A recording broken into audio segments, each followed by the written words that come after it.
Well, we're really lucky to live in a world where we have a myriad of free tutorials at our fingertips.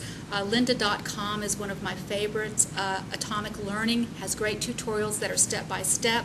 Adobe.com also has wonderful tutorials for learning. YouTube is a great place to go. You know, students can often download how-tos, and believe me, you can learn as much, maybe more, from a 12-year-old than you often can from a colleague in this field of technology. So I think you just have to be very open to realizing that that world is available to you in many places, and jump in and be brave and go for it, and allow yourself to engage in that learning curve and realize that it's going to be a process for you. And you know that you don't have to know it all before you bring your students into that scenario, because sometimes they're going to know more than you do about this particular way of learning.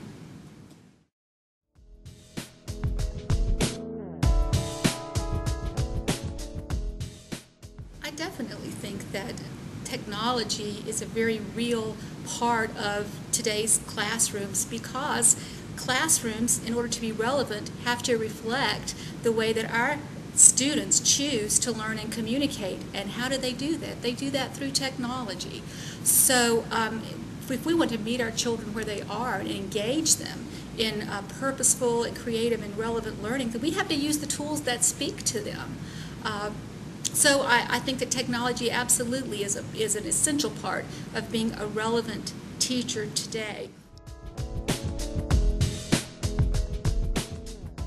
I started very simply with a digital camera, taking digital photographs, and then figuring out ways that I could incorporate that into traditional literacies. I mean, that was a very simple tool, and we grew from there. Then I began to use one piece of software, Adobe Photoshop Elements, because that's what I had in my school, and then find lots of expressions for that, and lots of depths and layers of learning and teaching that came from that. So I don't consider myself a techno whiz. I think I'm somewhere in the middle on that curve. I'm still learning all the time, but what I think good teachers do is find meaningful and creative applications for technology, remembering that it's a tool for learning, not a toy, and that it's a very relevant connection for today's students.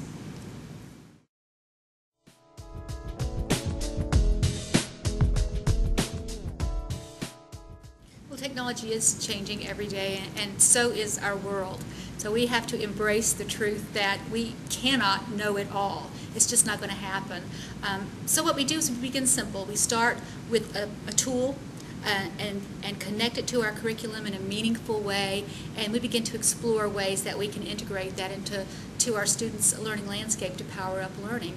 And just like any skill, like learning how to read or visual literacy, you start with a skill and you build on that and you scaffold, and before you know it, you've really reached a learning curve that allows you to use technology in varied and meaningful ways.